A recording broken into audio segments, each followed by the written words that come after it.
Thank you, my friends, for your lovely warm welcome. It's true, Rick was pretty persistent.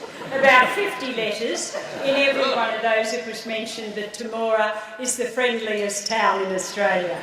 And what I have learned today is that that is true. But not only did he send the letters, the emails and the telegram, if you could have found one, but he came himself and brought a beautiful pen, and we had a wonderful time talking about Temora. And to fly in here today to this beautiful Australian landscape, I looked down from our 34 Squadron Challenger and thought of those beautiful words by the great Jesuit poet Gerard Manley Hopkins. Many of you would know the lovely sonnet Pied Beauty that starts with the lines, "Glory be to God for dappled things and for skies as couple colour as a brinded cow." And it goes on to talk about landscape plotted and pieced. And they're the words that were so much in my heart as I looked down on the wonderful fields of canola and the other crops, and thought yet again how lucky we are to live in this country. And this is country I know, as a girl from Western Queensland, that can get through anything and contribute so much to Australia, to our economy and our well-being, and makes Australia the wonderful place that it is. So it's truly great to be here, and I want to congratulate you, in case I forget, on the first win in over 50 years of the Temora Kangaroos.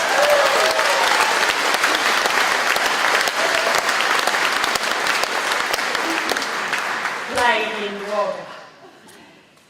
Councillor Peter Spears, Mayor of Temora Shire Council, Councillor Rick Furman, Deputy Mayor, Temora Shire Council, and President of the Temora and District Education Fund, Mr David Lowy. What a pilot! I got off our Challenger and I said to Michael, I'm heading straight for Kenny Love. I want to get on one of those planes. And didn't get very far, but I did notice that in the Dragonfly there's a seat beside the pilot, and I tell you what, I'm heading for one. Mr Lowy, the marvellous president and founder of this fantastic museum. What a marvellous thing it is to walk in here and to see these beautiful aircraft, such treasures in the history of our aviation that's been so crucial to the development of Australia, and that magnificent Canberra that I'm looking right into. I love its proportions, and the restoration, the work, the commitment and the dedication that this museum stands for, and the generosity and vision of Mr Lowy. Thank you for what you have done for Temora and Australia.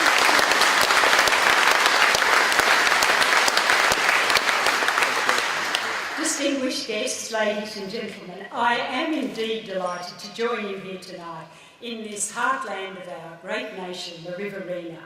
I acknowledge the traditional keepers of this land, the Wiradjuri people, and the efforts of all those who've worked to build this vibrant town. And you can feel that energy from generations passed on to this one, represented here this evening. My friends, I've always wanted to visit Temora, and as an aviation enthusiast, it has also long been on Michael's list. He's going to be talking about this for a long time.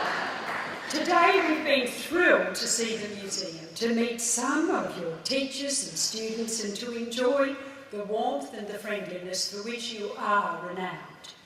I met your Deputy Mayor, Rick Furman, and Dr Ash Collins in Canberra earlier this year.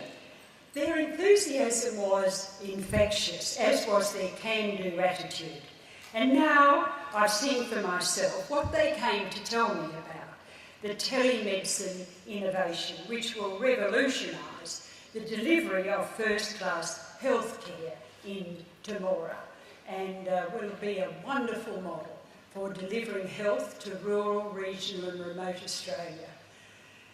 I'm also familiar with the environmental and heritage conservation initiatives taken here, steps that will add to civic pride and build on this proud aviation history. This is clearly a community with spirit and with optimism for our future. I applaud all that you have achieved to date. Friends, there is a deep sense of place in the Riverina, a feeling of continuity and connectedness. This region has sustained Indigenous people over thousands of years. In the 1880s, people thronged here to seek their fortune in gold and to build a new life. Since then, the region has welcomed successive waves of settlers, farmers and others who have added to the rich multicultural canvas of the region today. Those early generations and their vision, grit and determination have given Australia this economically diverse and productive area. I spent my early years in sheep grazing land in central Western Queensland. I feel very much at home here. I'm grateful to have had a country childhood. It stands me in the very best stead. Perhaps most of all, in giving me a true understanding of the value of community. The town pulling together when times get tough and finding innovative ways to survive and to prosper. Temora is a shining example of this fine Australian ethos. Yours is a community with a big heart, and that's what we see reflected here this evening. The Temora and District Education Fund is the perfect vehicle for those who want to give back. A practical and generous initiative to help our young people to be the best they can, to develop every aspect of their potential, to educate and arm them with the right tools for their life journey, to enable them to pursue their goals with confidence and courage. There's no better investment we can make than in the futures of our children and grandchildren. Ladies and gentlemen, the inspiration for a foundation to assist rural students began in 1993, not far from here in Burra, and we've heard a little of this, I'm very pleased to say, this evening. As is the way in country towns, a few people got together with some big ideas. Let's help our young ones who need a hand up. Let's show them, let's give them our support. The idea soon spread to the surrounding towns of Yass, Cowra and Harden. Now there are 42 regional foundations and groups in Queensland, New South Wales, South Australia and the Northern Territory. Recipients of the Temora and district grants have benefited from the $95,000 raised since the fund was started in 2008. Students and apprentices, cadets, trainees, jackaroos, jillaroos, you have encouraged them to define their goals, to follow their dreams. As W.B. Yeats said, education is not the filling of a bucket, but the lighting of a fire. I cherish the sacrifice my own parents made for my education, and I'm grateful for their deep belief in what education can do for each and every individual. When I meet school kids who come to Government House in Canberra, I'm always happy to tell them about the advantages of a country childhood. I love to see their energy and vitality. I think there's been about 50,000 of them come to Yarra alumna since I've been there. And I don't see all of them, of course, but if they're from remote Australia in particular, I go out of my way to see them. If ever I try to skip past because I'm running a bit late and hope they don't see me, there's always one who goes, "There she is!"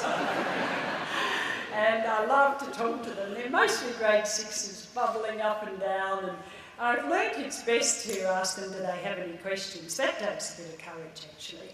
And a little boy said to me the other day, "How would you rate your job?" Going from a scale of 1, absolute rubbish, to 10, truly awesome.